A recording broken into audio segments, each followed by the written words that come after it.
Hello, everyone. Welcome back to Streaming Media Connect. I am your Grandmaster Flash of Ceremonies, Evan Shapiro, your media cartographer. Um, Thank you for attending. As Steve said in the chat there, the first person who correctly answers the performer and or act and song name that was just playing as we were walking up on stage will win a $50 gift card from Amazon courtesy of Streaming Media Connect, but you have to be here at the end of the panel. You have to stay with us the whole time. Can't just answer and leave. Secondarily, let me give you a little bit of instructions on how to use this interface. The chat is for chat. You'll see links to bios of our panelists there. You'll see information that Steve puts in there. You'll also see our YouTube page, Streaming Media Connect's YouTube page, where all of the content from this week of Streaming Media Connect will live starting next week. So look for that stuff there. And if you want to, say some funny things or interesting things, actually put those in the chat as well. But if you want to ask a question of the panelists or of myself, then put them in the Q&A. The Q&A is for Q, and then we will give you our A's. But if you put your Q's in the chat, we can't A you. And I think that's the last piece of paperwork I have. Welcome to this exciting conversation. I'm really glad to be with my panelists here. This panel is the post-peak TV premium playbook. So what is the emerging OTT subscription strategy for this post-peak TV world? With that said, let's bring our panelists to the stage. Bachelor number one, Alex Gruber, who is the Chief Product Officer from Deltatre, and also our sponsor of this panel. Thank you very much, Deltatre, for sponsoring this panel. Adam Salmons, who is the head of content at Philo, named for the inventor of television. I don't think everybody understands that. And John, hardest name to pronounce, Giegengack. Go Birds, who is the principal at Hub Entertainment Research. To start us off, I really quickly want to go around the horn and have you tell me what the fuck you do. Because I think a lot of people have titles in this industry, and I'm not sure everybody understands in this weird, crazy world that we have now what everybody does. John, when I think of principal, I think, I'm going to get called down to the office and thrown out of school. What is it? What is Hub Entertainment Research, and what do you do there? I started the company back in 2013, and we do consumer surveys, so about 100,000 surveys a year, to learn everything we can about how consumers today find and choose and consume entertainment, especially video and TV, and why they choose some platforms or why they choose some content over others. And you do these interesting tracking studies on a number of different things that I'm obsessed with, notably subscriptions. And you've done a bunch of reports this year on bundling and other types of subscription kind of mindsets. What's the biggest aha moment you've had this year as you've been putting your research out in the field and then analyzing it on the back end? I think maybe the biggest thing that struck me the most is that you always hear that simplicity is a virtue, but the TV ecosystem has gotten complicated enough now that it's a big enough of a virtue that people are actually willing to pay for it. And when you talk to people, what are the factors that limit how many different subscriptions you have? There are just as many people who say, I just literally can't use anymore, as there are people who say, I can't afford to have anymore. So we've reached this point where, in their quest to kind of maintain one-on-one control relationship with every subscriber, we've created this kind of ecosystem that by its very nature sometimes is too complicated to use, and regardless of the merits of the platforms that are in it, some of them don't even get a shot because it's too fractured and diffused and complicated for people to keep adding to that stack. Yeah, I think there's this misperception that everybody's canceling because of cost, but I think your research has demonstrated in stark relief, because again, it's not just one study. You do this tracking study over time.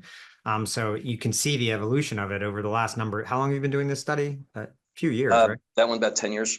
Yeah. So you can see the trajectory here. And what you can see is basically the paradox of choice taking form in the consumer's mind. When you give consumers infinite choice, they actually wind up making fewer choices. Yep.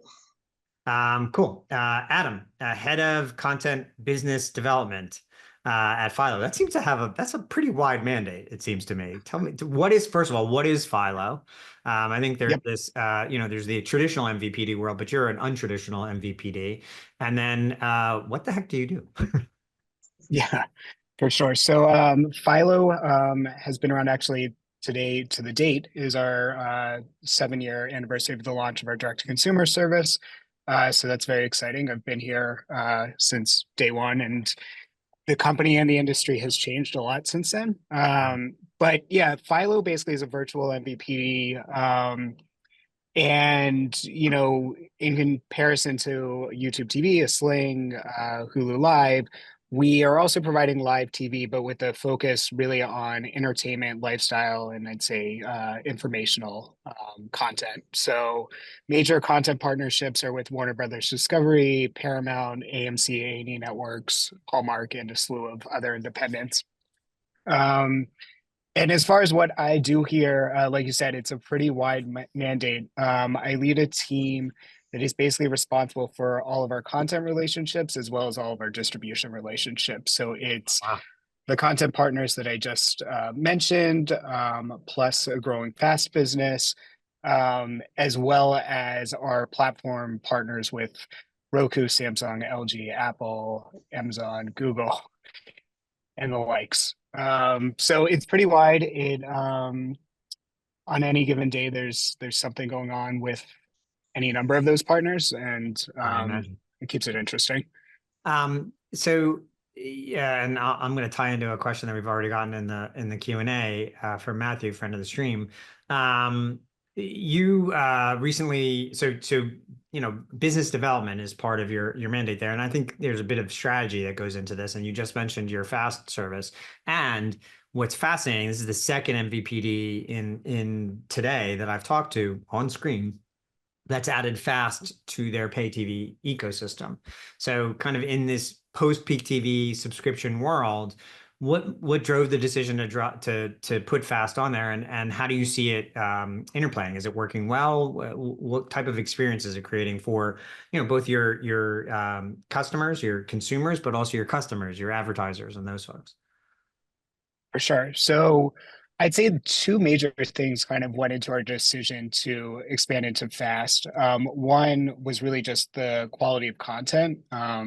If I think back 5, 6 years ago, I was getting pitched by a lot of people who basically had rolled up a lot of user generated content or some very, very deep library stuff. And when you looked at it in comparison to the networks that we had, it just didn't feel like it fit in with the quality of what we were offering.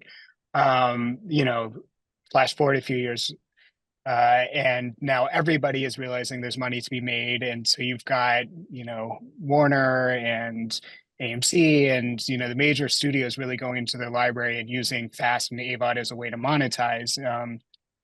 And so in our own research with our subscribers, we saw that even though users were, spending hours a day with Philo, they were also going to some of those free platforms to kind of complement the viewing they were doing with us. And so there was a desire to kind of bring in some of that best of the best of what was out there on Fast. And so over the last couple of years, we've been adding things behind our paywall, and then more recently have rolled out in front of paywall on a number of our platforms. And we'll be increasing that push over the coming months. But right now we have just over 100 channels that fall into the fast category. So it's been something that we've been expanding rapidly over the last year and have continued plans going into 2025. And do you see the length of stay of your average consumer extending because as a result of adding that free option to the platform? Yeah, I think what we're seeing is that right now, what we've done in terms of fast content is really focus on things that feel complementary to the mix that we have in our paid package. So, consider continuing that kind of focus on the entertainment, the lifestyle, the reality type of programming. And so we are bringing in things that people who are in our paid package are, kind of watching more of. Sometimes, I think in some ways without even realizing, where they're watching, Right. library seasons. Is it from the paid package? Is it from Fast? But they're also using, some of the Fast channels we have to catch up on previous seasons when there's like a new season coming out or a new spinoff series coming out. So We are seeing it for that case. And then the other thing we're seeing is as people churn out, having this kind of fast platform gives them a little bit of a landing pad and helps Philo to remain top of mind when they, want to come back for the latest season. Um, so yeah, we're seeing, I'd say, those two benefits. It's early days for us, so I think we're still kind of fine tuning and figuring out what the best way to program and to uh, bring people into the experience. Cool. I'm gonna put a pin in that and get back to it later. And then that's everybody has to drink because I said put a pin in it. The TV language 101. Alex, I've worked with Deltatre, so I know what it is, but I think, you're one of those kind of superpowered secrets behind the operation of television. And we've got three different mindsets here. You've got the researcher, you've got the provider, and then you are, a service organization for the publishers out there in the ecosystem. Tell us a little bit. I think we know what a chief product officer is, but what is the product of Deltatre and what is its place in the ecosystem? Yeah, absolutely. Sometimes I don't know what a chief product officer does. We do quite a bit, but ultimately we're trying to get ahead with technology, right? So Deltatre is a technology provider. We've been around for almost 40 years, and we power broadcasters, telcos, sports organizations, and OTT players with our software that allows them to deliver their content to their end users. We have a bunch of other businesses around it, around data and other elements, but our core is really providing technology that underpins, there you go, some of the technology empowers providers.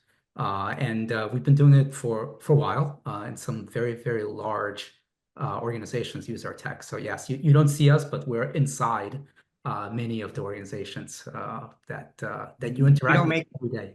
Yeah, you don't make the TV, you just make the TV better. That's a Exactly. stolen tagline from someone else. Yes. We'll credit it later. Okay, good. 3M, I believe. No, BASF. Yes. Question for you, because you do see a lot of data, and I don't want you to divulge any secrets that you can't. But in the last 36 months, let's take it back 3 years, not five. Because I think, if you go back 5 years, you're talking about 2019 when everybody launched direct to consumer streaming. And so the world really changed for many different reasons, over those ensuing couple of years. But in the last 3 years, since 2022, post-COVID, and kind of back to normalization with regards to consumer behavior, what have you been seeing from the data that talks about, if we are in a post-peak TV era, what are you noticing? I know you do a lot of live streaming. That's one of your specialties there. But what are you seeing in the consumption habits of the folks? And like you said, you reach across broadcast and streaming and pay TV and America and Europe, all over the world. So you're seeing a mountain of data. Can you characterize what's happening out there from a consumer standpoint with regards to premium TV? Yeah, I think there's a couple of things happening. One is it's the classic bundling unbundling. So we kind of saw the cable unbundling. Now we're seeing kind of OTT rebundling. I think there's a lot of fallback to what we know best or what's worked for many years. So as the business models are evolving and trying to get to profitability, and the organization are trying to make sense of what the consumers actually want. So you're having kind of that pendulum swing the other way. There's a lot of experimentation on the subscription. Like, John and Adam talked about it. There's many different ways of selling your content. It could be ad sponsored, it could be a combination of subscription and everything in between. We're seeing a lot of that experimentation. We haven't seen one win at all. 3 years ago, it was, SVOD. Like you pay, you get non-ad based stuff. It was clear. That's what people wanted. And then now it's like the other way. Like people are willing to tolerate ads and not pay for the TV in general. And then I think the other thing that's really interesting is we're seeing a lot of sports drive the subscription. So why you're seeing the spend in live sports and why large organizations are buying all of this rights is it is the anchor. It's driving people in, and then you're delivering additional content to keep them there in between seasons or in between games. So we're seeing a lot of that sports pulling in net new dollars into the ecosystem of subscriptions. So I think those are kind of the big things on a large scale that we're seeing. And then I think the other piece is distribution. There is a differentiation between media companies that create their own content and then can distribute it through many channels versus an OTT or an aggregator. They're starting to act very differently, and their business models are starting to kind of diverge a little bit. So we'll see a lot more of that, of people having and owning the content. Will have easier time winning than somebody that's aggregating in some ways. John, I'm curious. Do you think? What's your perspective on that? You ask a lot about the value of brands Yeah.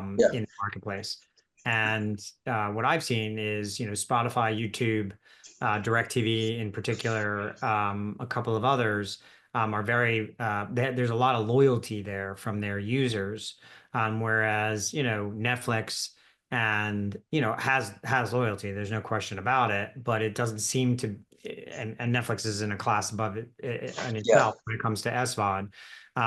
But do you feel like the consumer differentiates between those publishers who own their content and distribute, or between the aggregators? And is there a brand loyalty amongst them, in the service that that's a great question, and there's, at least in our research, there's surprisingly little.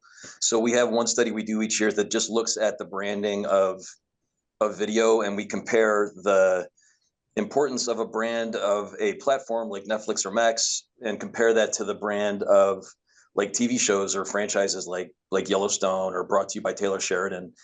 And all of the big streaming platforms, because of all the money that they spent, especially when they launched and during COVID, all the major streaming platforms have awareness that's 95% or above. That's when we ask, have you heard of this platform? But then we ask another question. We say, how confident are you that you could explain to somebody else what this platform does and how it's different from all the other ones? And you get radically different results for that. So Netflix is still pretty high. I think it's about 80% who say they're confident. But Apple TV Plus, which we think about Apple as being good at branding everything, their awareness is like 94%. The percent of people who say they're confident they could tell you why is there an Apple TV Plus is like 45%. And it's not because there's anything wrong with any one platform. It's just that they all look very much the same. When Netflix launched and had their own originals, they were the only ones that were doing that. So they were kind of the anti-establishment. But now all these platforms have originals that are exclusive and really expensive and have movie stars or movie directors doing them. So it's really hard for any platform to distinguish itself in some fashion, especially among people who haven't used it yet. And so it ends up being the content itself that that's the brand that people sort of follow and often follow. The individual IP itself. Yeah. And I'll ask this question to you, and then I'll follow up later. A lot of people signed up for Peacock for the Olympics. Mm-hmm. A lot of people sign up for platforms for sports, as Alex said. But do you see the level of satisfaction after I've signed up to watch that football game, or that baseball game, or whatever it is, or the Olympics? Are they again, you don't necessarily see the data, of the usage, but you're seeing data of the self-reporting. Do you feel like people are finding enough to watch on those platforms afterwards to stick around? Is sports worth the price of admission, I guess is what I'm asking. You see Netflix paying, I think, over $200 million for 2 football games on Christmas. Yeah. You see Peacock paying over $100 million per game for a playoff game last year, and for a blowout game earlier this season. Is it worth it? Is the retention and recidivism there from a subscriber, do you think?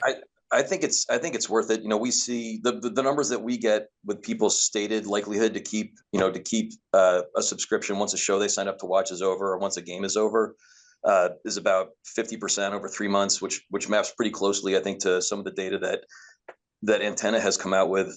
And I do think that the sports rights are worth it because it's really the only kind of unique content that's left. So it's sort of the flip side of that problem that I mentioned a minute ago, where everybody has these really buzzy, super expensive dramas, but everybody has one. And if you don't, if I don't have this platform, there's another analog to that I can watch somewhere else. Well, yeah. So content has been commoditized, but everybody has an NFL game now too.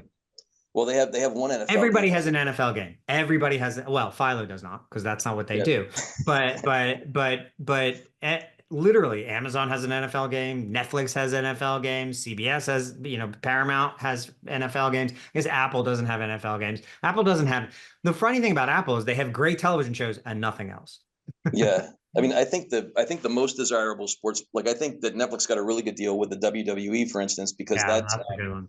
50 weeks a year. Uh, what they spend in each year costs the same as whatever that Zack Snyder sci-fi movie they made that I can't remember the name is. Probably you Right, can't right, remember right. the name That's either. true. Yeah. But one of the Money one well of the really spent. good things about sports is that if you're making original content like scripted content, you're kind of rolling the dice every time of whether or Yeah. not people are going to like it. And NFL nobody, game. yeah, It's yeah, always going to nobody, be an NFL game. like nobody goes to Rotten Tomatoes to decide if they're going to watch the WWE. They just watch it no matter what, or the NFL or the NBA. So it's very predictable. And depending on what sports or combination of sports you have, you can kind of fill up your whole, you can fill up a whole year with it.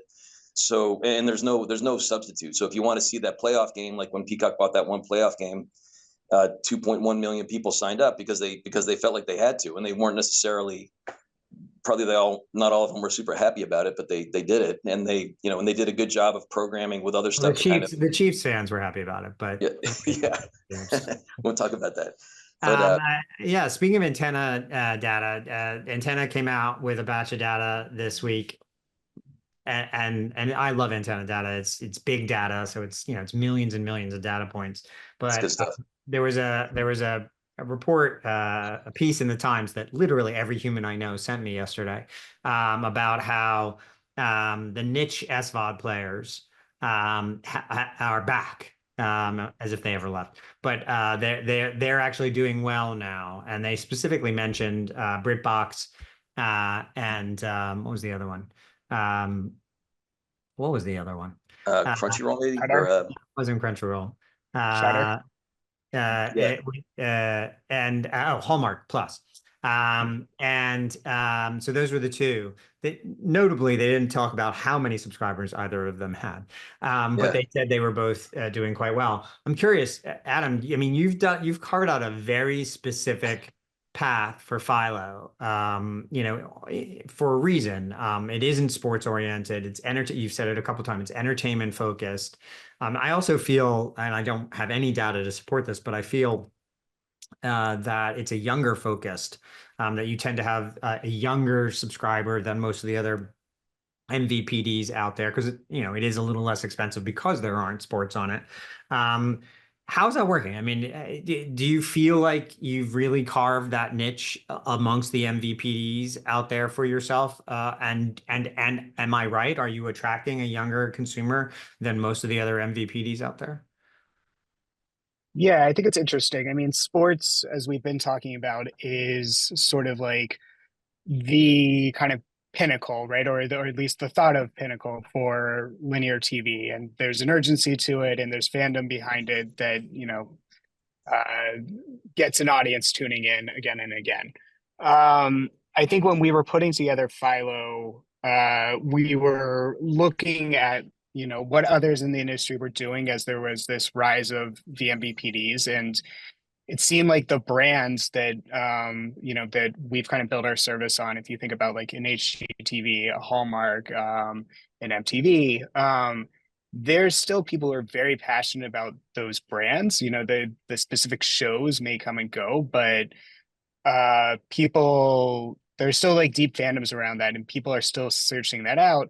And what we saw is people were really getting left behind, because as sports rights increased and as people build bundles of content around that, they then have to pass that cost along to the consumer. And we're in a world of $150 traditional package, and then streaming came in, and pretty quickly you have YouTube TV going from the $35 price point to 70. And we were very interested in giving people an alternative choice, because we believed, we had data, and we believed that people felt very passionate about this, and there was a niche to be played in for these consumers. And so I do think that we've been able to like build out that audience. We proved that it's there. We proved that these people watch a lot of TV. They continue to come in if they're an audience that is either, not interested in sports, or, are doing sports as a social thing and they're going out to a bar to watch, or they're going to a friend's house. But when they come home from work, they want to turn on something that feels comforting. And so they'll spend hours with HGTV or Hallmark because they know the feeling is there. Like, it might be a certain show they're coming in for, but the show that comes on next is going to give them that same connection. And so, yeah, I think that we have built that out. Look, it's very challenging. Everybody leans very hard into sports for good reason. We were just talking about Peacock, and using a single game there to drive acquisition. I think what we try to do is really counter message some of what's happening there. And so by that nature, we are picking up a specific audience. I think the other thing that we've had kind of a principle on is being very true to what we are and what we aren't. If I went to an SEC school, right? So like, football is in my video consumption diet.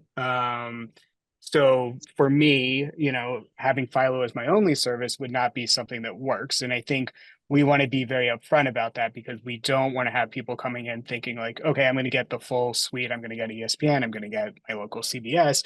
And then they get in the product and they're not finding that thing. So I think we've been pretty intentional about the way that we've marketed, so that we're reaching the right audience, and we're not reaching an audience that comes in and is dissatisfied that, they can't watch Monday Night Football. So another piece of the research that came out from Antenna yesterday was this idea of we've been looking at churn the wrong way.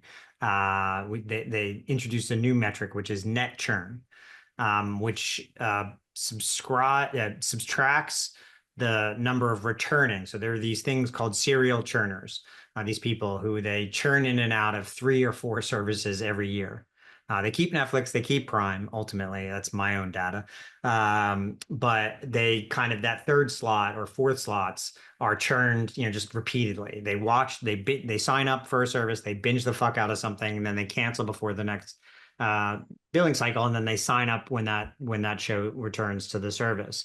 And what they're doing is they're subtracting the returning subs from the total sub number to make the net churn lower, which I think is double counting those same subs. And I think that new metric is total fucking bullshit. And I told them that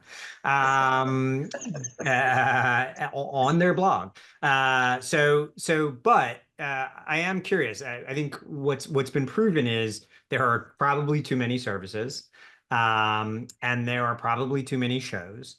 And this panel is called the post-peak TV. And we just made too much stuff for humans to watch. And now if you look at different analytics, Ampere, you can see the number of green lights of reality shows and scripted shows. By the way, I heard a rumor that wrestling is scripted. I don't know if that's true or not. The number of green lights worldwide is just plummeting to, going back to the numbers from a number of years ago. Alex, I'm curious, do you feel the commoditization of premium content in the numbers that you're seeing? And do you think as a result of the commoditization of content, of premium content, because we can talk endlessly about social video, but on the premium side, scripted, nonfiction, game shows, and sports, do you feel that this commoditization, the paradox of choice that John described earlier, do you think not only will we see fewer shows, and movies, by the way, because the number of movies being made each year is going down as well. But do you think you will see the fewer channels by the end of this decade? Do you think that there's going to be a culling of total number of premium channels on the planet? Yeah, so I think there are a couple of things I want to address. One is you kind of talked about serial churners. So actually, we're working on the ability to pause subscriptions to address that exact same. Why has it taken till this moment in time for us to finally talk about pausing subscriptions? It seems like the obvious answer, right? Yeah, I think until the data really shows that churn of people coming and hunting and waiting for seasons to start, right? You need to get enough through that. And then I think the other piece is the roadmap. Like, this stuff is not cheap to build, so you have to continue to build it. We look at it and said, okay, like, you can just pause it for 90 days and then it'll just turn back on. So I think you're going to see some of the technology catch up to our behavior. So hopefully, that will address at least the number fudging, as I think you're calling it out. But from a content point of view, I think what's happening is, as I mentioned, people that are creating the content, they're looking for multi-distribution channels. So they're going to YouTube, they're going to Amazon, they're creating Amazon channels, they're going to where the crowds are. So it's becoming more like a mall approach, where like you have these big, what look like cable providers, but now there are some aggregators, and they're just dumping their content there and then trying to monetize it either through ads or other, subscription shares. So you'll see more of that. But all of this media is very cyclical. So as we see a kind of decline of the, green lighting shows and things like that, we'll hit some minimum. It'll come back up as soon as the first, it's always follow the leader in the industry. So as soon as somebody starts to invest, figure out the business model, everybody else will follow. So I think right now we're seeing kind of the follow on the slowdown side. I think over the next couple of years, you'll see some more successes coming up. And we'll keep seeing that pivot. But ultimately, you need to balance the investments you're making in media and technology and the content. And then, stop pissing off your users. You give them a way to like interact with your software, with your product, with your media in a way that they want to. We talked about sports, like the fact that I need to have 4 subscriptions to watch NFL. And state, it's gonna suck. Like I'm as a user, I'm gonna skip some of these games because like at some point it's too much, or I'll go to the bar. But like I can't chase what I want to watch across 4, 5, 6 providers. It just doesn't make sense. So I think there's going to be some blowback eventually on how much you can stretch that behavior over time. Yeah, the interface. We've actually seen in our research that because we ask a lot of the same questions in our sports study that we ask in all the studies about scripted TV, and we ask questions about is it getting more like agree disagree questions? Is it getting harder to find a sport that you want to watch? Is it frustrating to use multiple different platforms?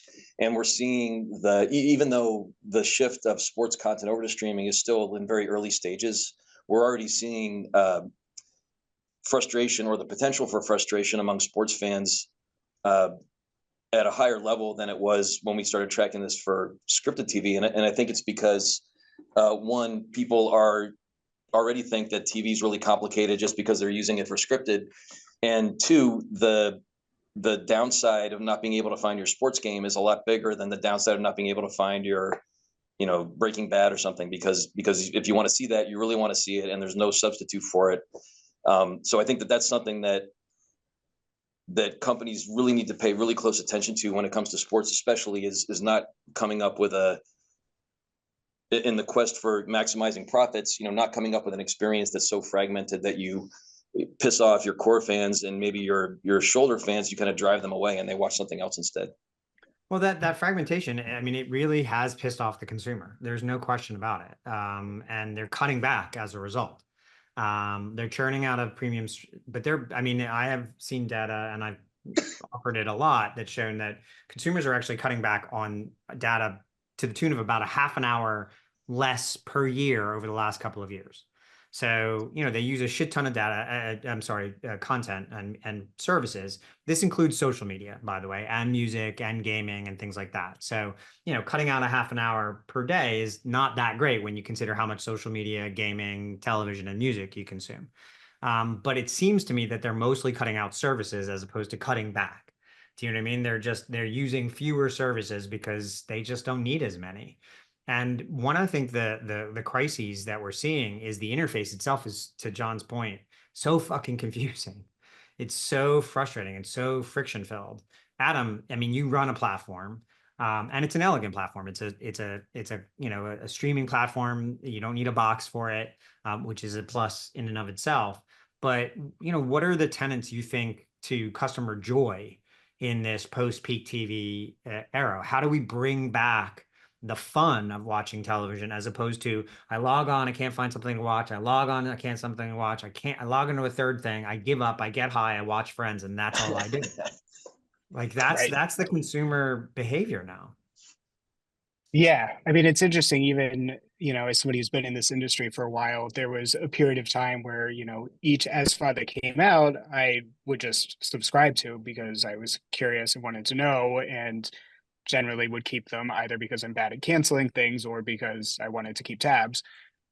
you know, pick your own excuse. But you know, it's gotten like I got to the point where I was like, I can't continue to have these, you know, 8, 9 things we're not using them.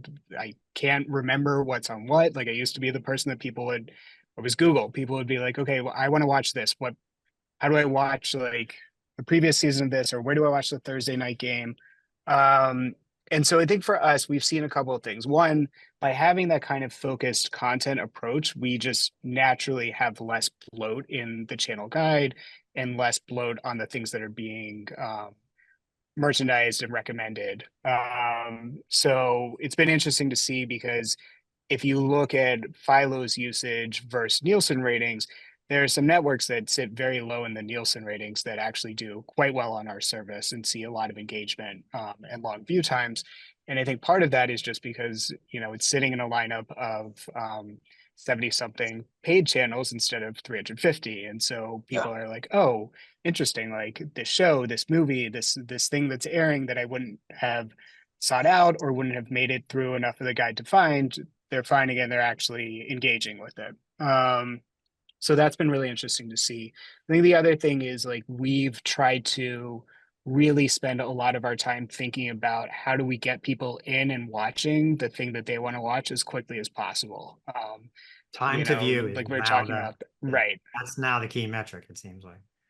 Right. So we have like a whole team here that's focused very much on like, okay, how do we get people watching the thing that they want to watch in as frictionless of a way as possible? And so we put a lot of thought into really what that like home screen looks like. And, you know, there are 5 things that are recommending. A lot of it is, okay, there's a new episode of the show you've been watching. Do you want to watch that? We'll show you some things that are trending live. And then there are kind of tailored content collections that people see based on like the usage that they have. So we've put a lot of thought, we continue to put a lot of thought into making sure that people see the right content and get in and start watching. Because we don't want it to be that experience where people come in, they scroll around looking for something, they bounce out to the next app, and then, you know, they're gone until the next day. The other thing that we've done more recently this year is in thinking about the kind of consumer problem of there being more and more services and more places to watch and that kind of very fragmented across platforms approach. We are in this space. So the way that I always kind of like talk about our content partners is they're both partners, but now they're also competitors, as many of them over the last several years have launched their own direct to consumer. So we did a deal with AMC earlier this year and actually launched a new version of our package that includes AMC Plus, launched over the summer. And a big tenet for us was being able to ingest and host and serve that content within Philo, so that, you know, people who are seeing that as a benefit to subscribe, they're not thinking, oh yeah, I need to go out That and comes with your authenticate in. comes with your Philo subscription? Yeah, so AMC Plus now comes with our base package, and we have some other things in the works. Nothing that I can announce yet, but you know, Come famous line. on, no one's listening. But yeah, I mean, I Oh, think for environment. us, we really thought about, you know, if we're going to do this and we're going to try to bring in more content, a value for the consumer is having it in a single place where they don't have to think about switching back and forth and remembering, oh yeah, I have access to this via, you know, this other service or my cell phone or whatnot. Alex, do you see, you know, you talked about bundling coming back, the bundles coming back now. Do you see 2 questions? One, do you see more and more of what Adam was just describing, which is pay TV packages or telcos? I mean, I know we've seen it here in the US, but again, you have this global view. I think that's a bit broader. Are you seeing more inclusive SVOD bundling with overall packaging as opposed to, yeah, you can buy it through here, but you still have to go subscribe to it individually? And then secondarily, we'll answer that and then I'll ask you my follow-up. Yeah, we are seeing more content sharing between providers. So either licensing content to another provider or another D2C. I think in Europe, we're seeing a lot more kind of over-the-air TV making a comeback, with some variation of like it's still internet powered over the air, but it's still what we would consider broadcast like antenna in the US being delivered more to TVs through internet and others. So actually we're seeing, because it's free, so you're seeing an uptick of that in Europe. I think in the US, just because how we're structured, antenna service doesn't really work well. So you're seeing more OTT, but I think as Adam mentioned, kind of he's getting AMC content into his offer and vice versa. We're seeing a lot more collaboration for this bundle. Sometimes it is single or one login across two providers, and you need to pick. And sometimes it's nicer where the content is within one provider. So yes, we're seeing a combination of both. Probably more around kind of sharing the login, because from a technology point of view, especially people that have kind of older stacks, it's easier to do that. They share some unique ID, and then there you go. I think having actually content in one place gets more complicated for many providers. So yeah, that's we're seeing that, and then distribution to even third parties like Amazon's and YouTube's and so on is definitely picking up because you want more people watching the content you're producing. So this will be a two-part question, but I'll ask the first half of this to everybody first, and then I'll loop back.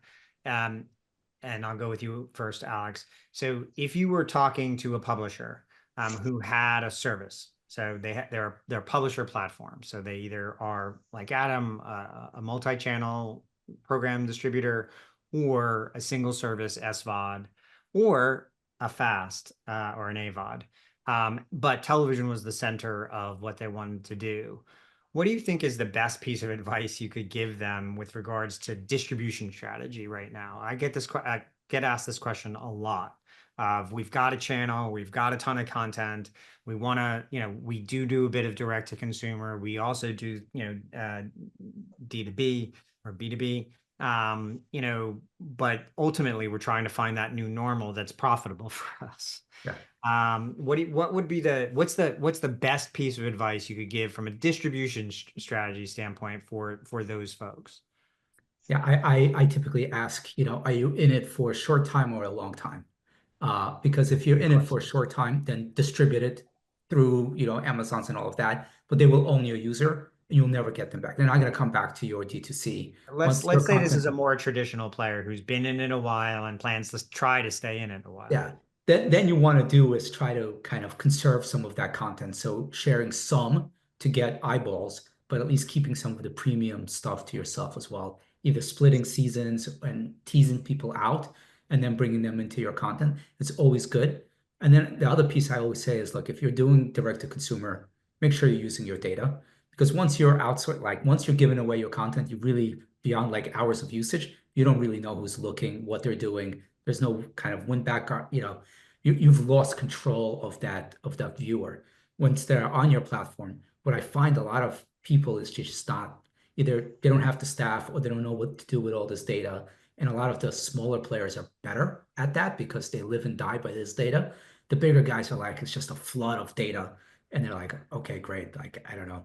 We do something maybe eventually. And they never capitalize on it. They never get really good at targeting, retargeting, giving, offers, keeping people not canceling when they're done watching the one and only show that people have watched.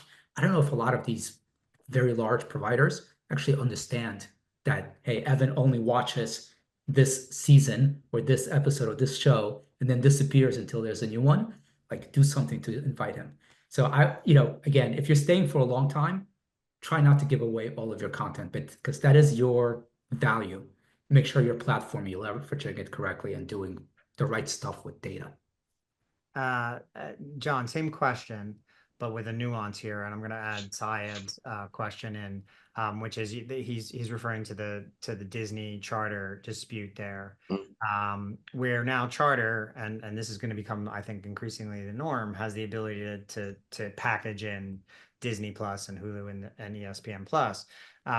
Again, like if you were advising Disney or you were advising Paramount or you were advising ZDF or one of the public broadcasters in Europe, same question. What is the best what is the way to distribute content and or channels and or platforms now that engenders the best relationship with the widest possible audience? Yeah, I mean, I agree with what Alex said. I think that if you're sort of like a little provider, like a, I don't know, like AMC Plus or something, they seem to be pursuing a strategy of kind of putting their content everywhere that it could find a user. And Alex is absolutely right that as soon as they sell somebody a subscription through Amazon, they're losing that direct relationship with them and the ability to see And that. 40% of the revenue too, by the way. Yeah. But for some of these niche platforms, you also have to ask yourselves, are the people that are signing up through Amazon, people that otherwise would be signing up directly, or are you reaching a whole bunch of people because of the scale of Amazon and the ability to recommend that to other people who are watching similar things on the platform? Maybe you're capturing people that you never would have got otherwise. So I think that they all need to kind of think hard about that math and make a decision. The other thing I think that a lot of companies don't necessarily do as well as they could be is leveraging all of their library data, or all their catalog shows, because we've seen in one of these other studies where we track people's how they discover a new show and why they choose a new show. We say, tell us a new favorite show that you discovered in the past 6 months. They tell us the name and we ask them a whole bunch of questions about it. But one of the questions we ask is this a brand new release, or is this a show that either has a bunch of seasons in the can already, or maybe there are no more, or maybe it's been a while since anybody made any new episodes. And this year, 60% of the favorite shows that people named were not a new release. Only 40% were a new release. That's basically flip-flopped from where it was just a couple of years ago. And I think that viewers today don't really care if a show is brand new. They care if it's new to me and it's if the it's good. Suits phenomenon, that Exactly. suddenly it's Yeah. a hit again. Yeah. And so, I mean, I think that really bodes well for two things. I mean, one, I think licensed content is worth more today than it's ever been worth in the past, because a good show, there's so many shows that were made during peak TV that were exclusive to one platform. So a whole ton of people haven't heard of them. Yellowstone, every time they put it on a new platform, it does really, really well. It drives lots and lots of new subscribers, ironically, to Paramount off of Peacock, because they want to see all of the related shows. Back catalog, yeah, right. And I think fast channels in particular, the way, I mean, they basically do what Netflix did before they had any originals, which is take all of this catalog stuff and organize it in a new way where you're going to find something interesting to watch there that you never would have occurred to you. And if you look at like on Pluto or Tubi, the way the linear channels are, there are some that are network brands, but mostly they're organized around either a piece of content like The Walking Dead, or they're organized around kind of a theme like 90s action movies is one of my favorite ones to watch on Pluto. And as soon as you organize all of this library that way, you make it all relevant, where if it was just organized kind of alphabetically, nobody would have any idea of anything they wanted to see there. But if you organize it thematically, or at a point in time, or based on, like something like what kind of a mood you're in, it gives new life to all of this library content. And Netflix, needs they're doing the best, but they need new content probably more than everybody else does. And they also can't afford to make it all themselves. So I think I would advise, and we do advise these companies to really leverage all of that library content that you have, because if you organize it the right way, it's maybe a lot more valuable than you realize it is. Yeah, Adam, I think that's absolutely correct. You you have on demand in addition to the linear products as well? Yes. For fast and for your pay TV product? Yes, for both. And although at this point, I'd say our fast is lighter on demand than our paid package has a lot more on demand. So I guess it's the same question. If you took the data that you see, and again, you get a shit ton of data, right? Because you're an MVPD, Yep. and so you're getting a tremendous amount of daily usage and live usage and on demand, et cetera, et cetera. So imagine that you were no longer working at Philo and you were advising someone else based on what you know there, an IP holder or another platform. What do you think is the secret to successful distribution in this new post-peak TV, asymmetrical, frustrated consumer landscape? Yeah, I mean, I think that kind of building off what Alex and John have said, like it is about kind of looking at like the full breadth, what's in the library, what's being produced new, what kind of has an audience that can be like expanded out, and that audience is still invested in growing. And, if you're going to play across every piece of the industry, so if you're going to have a free, you're going to do something in like traditional linear, and then you want to have a premium SVOD, give people a reason to kind of interact with those different pieces and think about those different pieces about driving audience. So I think, what we believe in is like there is a world where all of these pieces continue to exist, even as the programmers seem to be turning more and more of their attention and dollars towards their premium direct to consumer services, and kind of using the dollars that they're getting out of traditional linear and out of fast to kind of invest more into the more expensive programming there. But there's a segment of the population that is going to watch things on fast. They don't care about the ads. They are happy to interact with something that they've seen before and watch it in a more casual way. I think there's a way that I think John brought up, like the Walking Dead channel on fast is something that like we carry. We also carry AMC's premium channels, and they've continued to produce Walking Dead spinoffs, and so we do see people engaging with Walking Dead Fast channel as those like new spinoffs come into new seasons. And so there's a way to kind of capture and move audience across all these pieces if you do it in a really thoughtful way. And I think as long as you are providing something unique and people are actually seeking it out, there's a space for premium SVOD as well. They can kind of, not just have the same content that you're putting out on fast or putting out on linear, but kind of looking at like the whole ecosystem. And we've tried to lean into that with the AMC Plus conversation and similar type of conversations we're having.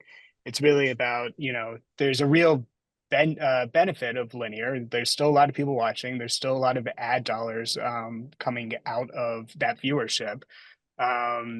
A lot of the corporate strategy is now around growing these SVODs. And so how can we kind of do that in a way that, benefits one another, kind of protects the ecosystem of linear, but also provides a growth platform into direct to consumer.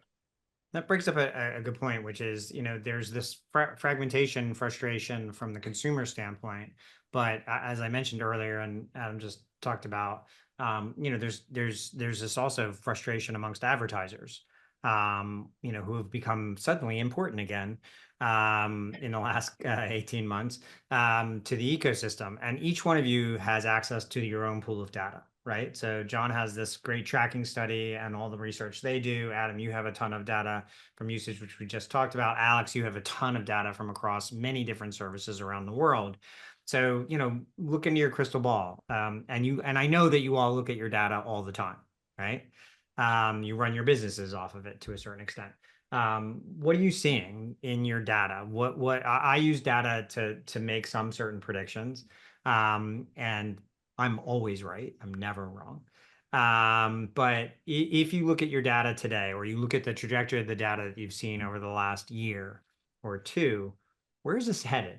Peak TV was a bubble. I think we discussed this during prep, and that bubble has without question burst. And it's a numerical game. There are fewer shows being greenlit. There are fewer films being greenlit. Where does this head? What does the usage data, the platform data, the advertising based data, the views of advertising, the skips, the pauses, the percentage of viewing between, the ad-free product on, let's say, an AMC Plus or a Netflix, and then the ad tier viewing on FAST or AVOD or SVAD, which is what I call SVODs with ads. Alex, what do you see that if you had a prediction based on the data you're getting on a regular basis, the fire hose of data you're getting on a regular basis, what would it be? Where does this go in, let's say, the next 24 months? Yeah, it is hard, even with all the data. I think all the data is telling us that we have no idea, because every customer, every segment is acting differently and changing. So the ones that were watching ads are all of a sudden tired of ads and they're subscribing. Then they'll get their bills 3-4 months into it. They're like, oh man, I'm spending, $300 on a subscription across a bunch of services. So they cancel and they go back to ads. I think what we are seeing is ads becoming more intelligent. I pick on Hulu a lot because I think I don't know how they managed to screw this up, but they were the first, and now they're like non-existent. And although they're getting better, but like, how many times can you see the The same same ad. I back know. to back to back to back? Or how many times can you have an ad that's interactive that you try to click on and it's Doesn't frozen? work. You I got to know. leave the app, clear your like it's digital. Like it should work. And there was a comment from one of our customers, I won't name it, but they were saying, I have better ad targeting on broadcast than I do in OTT. And I almost fell off my chair. I'm like, I come from like the search engine world. I'm like, I knew when you were sitting on your toilet or watching something versus like when you were in front of your screen. You're telling me like Wait a minute. broadcasters have better targeting than maybe.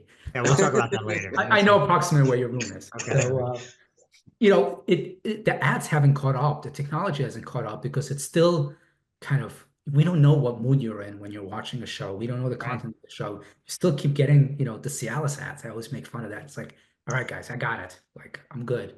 How many more ads? So I think when that evolves and ads don't become so painful and irritating and actually useful, and people will kind of be less angry at them, and they will kind of weigh the cost versus benefit of like, okay, I'll deal with the ads. They're relevant. I'm looking for a car. It's a car ad. If I just bought a car, stop showing me a car ad. Like, like, I'm good. And I think we're just not there yet. It's still super primitive. So I think Well, when that gets better, ad-based channels, both, we'll and do better. Yeah. When ads become as premium as the channels they're supposed to run on, basically. Yeah. yeah, I And the don't ads think are it's that good. It's hard to just that the do. experience is bad. So what we It's learned crazy. It's crazy though that there hasn't been, that we're still only looking pretty much at like 30-second ads. It's like it's the I know, biggest although we keyboard. talked to DirecTV today, and their pause ads seem to, I think, really be a true innovation, one of the rare innovations out there. All right, so we learned from Alex that he knows when I'm sitting on the toilet and he no longer needs Cialis. John, what are you seeing in the data? And again, you're good at the trajectory thing. Where is this puck going? Yeah, I mean, we see that the number of people who say that they're willing to watch ads either to get a cheaper subscription fee or to see some content that isn't available somewhere else, the willingness to participate in that ad transaction is getting higher all the time. But it's, as Alex said, it's totally dependent upon what the ad experience is like. So if you just take the linear TV ad experience and you jam it onto the internet, that's going to aggravate people. When people, especially young people, are watching stuff online, they're not comparing the ad experience to watching TV. They're comparing it to what ads are like on YouTube or TikTok or social media, where they're a lot less intrusive And and a lot much less. more contextual and much Well, more that's about the so. mood that I'm in than on And TV. Adam actually mentioned a little while ago about like one of the things I think that Philo does really well is have a very kind of clear identity, and that identity is almost more about what you're not going to find on this platform than what you are going to find. And people like it because the sports is taken out, so you're not having to pay for that. The people that aren't going to use it, but also it doesn't kind of bury the thing you're looking for under a huge amount of irrelevant content. And I think that kind of a Curation. brand fit is really, really good for advertising. We found in our ad study, for instance, that on Discovery Plus, which has like HGTV and Travel Channel and Food Network, that people said that channel had more ads. They were the most likely to say that platform had more ads than the other ad-supported ones that they use. But they were also the most likely to say that the ad experience was good, that the number of ads was reasonable. So even though they were seeing more ads, they felt the ad experience was better because the ads they were seeing really fit with the content they were watching. So it was kind of additive to the experience. And I think that there's obviously some nuts and bolts that would have to be worked out. But I mean, that's really what. There's no reason that the ad experience There shouldn't. is no reason why our television, in the age of machine learning and connected televisions with all this data, there is no excuse for bad ads or the wrong ads playing over and over again to the wrong audience. Yeah. All right, Adam, you have 30 seconds. What are you seeing from the data that you think is going to be an aha moment for folks in the next couple of years? Yeah, I mean, I guess I could talk a little bit about the ads, but I'll shift a little bit into viewing data since that's what we have a ton of here. You know, we're still seeing like very, very high engagement time with linear TV. You know, as mentioned before, we have a ton of VOD content. We still see people really just like coming in for that lean back experience. And we see it across shows that are new and, you know, airing new seasons, as well as shows and movies that have been out for years and people are just looking to kind of revisit an old friend. And so I think for us, you know, we're looking at all this data and saying like, okay, linear is still a really great business. And everything you hear is linear is the worst business and you got to get out of it. And so I think there is, you know, we're looking for like, what is that kind of point where people kind of say, oh, yes, these are like valuable businesses and we can't fully abandon this system that we've built up. Does that happen in the next 24 months? I don't know. If I knew that, maybe I'd be sitting where Evan is. Well, it's funny. I'm going to put out a piece on Monday that shows that even 16 to 24-year-olds, 50% of them are watching at least an hour of traditional television a day. 16 to 24-year-olds. So I do think there is something to be said about what you just said. I think you're absolutely onto something there. All right, we are out of time. I could talk to you guys endlessly, and we should all go get drinks so we can do that.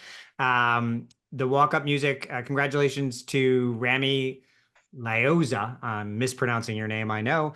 You correctly named Straight Ahead by James Brown. Congratulations. Again, I have to restate, I think people are cheating and using Shazam on this contest, but who cares? It's not disqualifying, apparently, according to Steve.